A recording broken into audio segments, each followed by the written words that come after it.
my vlog! Ito ang inyong kananay na nagsasabing another day, another vlog! So, eto na naman tayo sa ating kusina, ang ating dirty kitchen.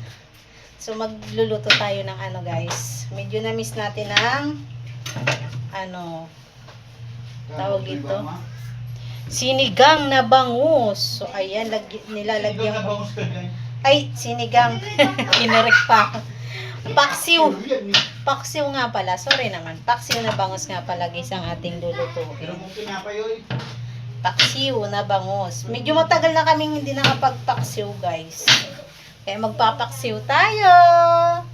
So, eto yung ating ipapaksiw mga kananay. So, ayun, may talong na siya guys. Nandiyan na yung isda na hugasan ko na. Isda natin ng siling haba.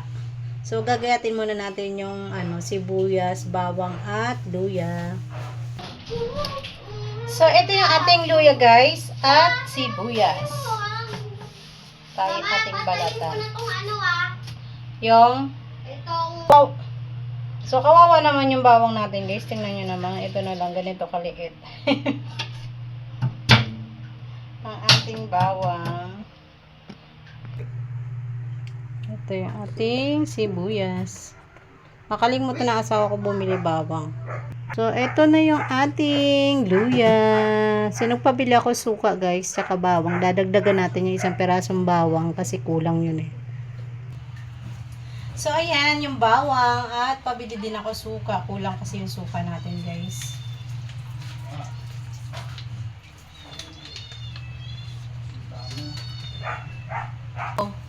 So, ayan guys, talagyan na natin siya ng suka. Dagdagan na natin ng asin. At, may paminta na rin siya guys. Lagyan natin siya ng bechin. Tapos, lalagyan na natin siya ng tubig. So, ayan guys, lagyan na natin siya ng tubig. Ayan, okay na yung isang tasa. So, ayan guys, binuksan ko na yung kalan at ito na ang ating niluluto.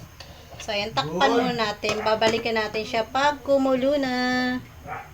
So, ayan guys. Eto na nga guys yung ating paksiw. Malapit na siya maluto. Kukulo na. Ilagay mo lahat ng talong? Yes. Ang dami yan, ilagay mo lahat. Hindi naman mauubos yun. Ang pwede na nga ito eh. Hindi mo sa sinabi eh. Alam mo naman pagkarami yun. May masarap naman. So, ayan, tikman na natin.